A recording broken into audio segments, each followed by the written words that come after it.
yang menjadi murtad dan menjadi ateis rata-rata dari kalangan perempuan.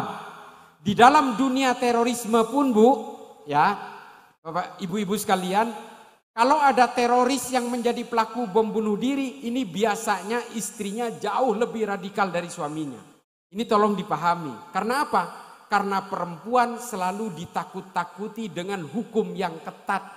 Sehingga perempuan rata-rata itu tidak berani untuk melakukan pemberontakan atas ekspresi-ekspresinya.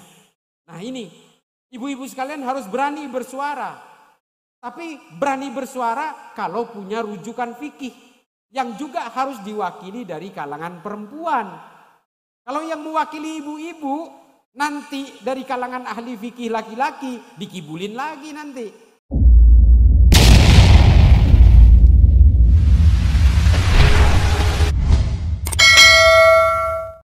Saya minta kepada Bapak Ibu sekalian, apabila punya anak perempuan, dorong menjadi ahli fikih perempuan. Di Islam ini kekeringan ahli-ahli fikih perempuan, Bapak Ibu sekalian. Saya punya anak perempuan, tapi saya gagal juga mendorong anak saya menjadi ahli fikih perempuan. Dia malah menjadi ahli komunikasi politik. Saya juga gagal.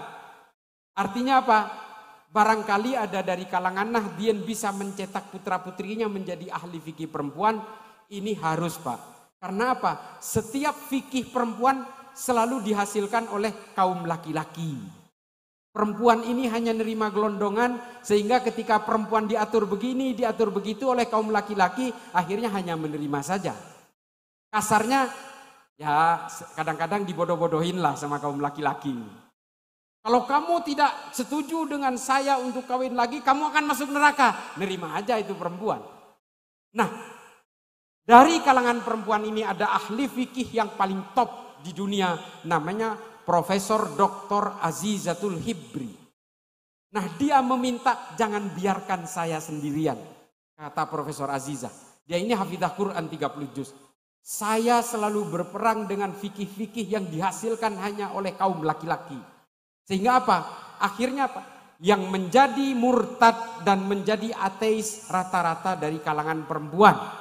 Di dalam dunia terorisme pun Bu, ya Bapak Ibu-ibu sekalian, kalau ada teroris yang menjadi pelaku bom bunuh diri, ini biasanya istrinya jauh lebih radikal dari suaminya. Ini tolong dipahami. Karena apa?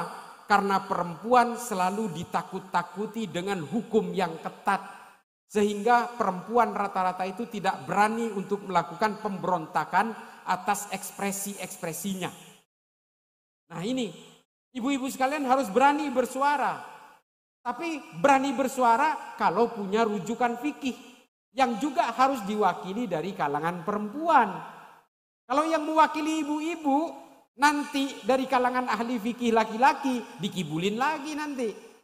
Ya, kalau punya anak perempuan, dorong untuk mondok nyantri di pelosok atau di pondok pesantren di sekitaran sini untuk mendalami fikih yang khusus mendalami fikih perempuan. Supaya perempuan juga punya hak suara secara fikih. Karena kalau kita ingat, pidatonya Rasulullah yang terakhir sebelum wafat ketika Haji Wada itu adalah tentang pemberdayaan perempuan, Bu. Pidatonya Rasulullah itu adalah tentang pemberdayaan perempuan. Perempuan yang harus dihargai, perempuan yang harus diperjuangkan. Ini pidatonya Rasulullah yang terakhir sebelum wafat. Jadi ibu-ibu sekalian, mari kita dorong anak-anak kita untuk menjadi ahli fikih perempuan. Bapak-bapaknya juga kalau perlu pondokkan khusus mendalami soal fikih perempuan. Di sini masih betul-betul tidak ada yang betul-betul mendalami soal fikih. Ketika mondok dia bagus fikihnya, tapi ketika dia itu nikah tetap juga akhirnya tunduk kepada suaminya. Bukan berarti kita harus melawan kepada suami, tidak. Tapi kita tetap tidak keluar dari koridor-koridor maqasidus syariah. Karena tidak ada di dalam ajaran Islam ini yang menempatkan perempuan sebagai warga kelas 2. Tidak ada. Mengapa saya katakan demikian? Menjadi laki-laki atau perempuan bukan kehendak kita. Ini adalah kehendak Allah. Kita dilahirkan menjadi laki-laki atau perempuan. Makanya kemudian menjadi laki-laki atau perempuan, kita semua punya hak yang sama di hadapan Allah. Punya hak perlindungan yang sama di hadapan Allah. Dan kita punya hak jalur yang sama untuk menyembah Allah.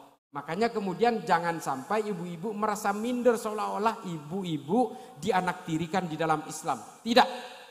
Islam memberikan kesepakatan hak dan kewajiban yang sama. Kalau ibu-ibu kemudian harus menutup aurat jauh lebih rapi dari laki-laki, ya ibu-ibu harus sadar bahwa setiap jengkal dari aurat yang ibu-ibu harus tutupi ini adalah bagian dari memantik hawa nafsu bagi orang lain.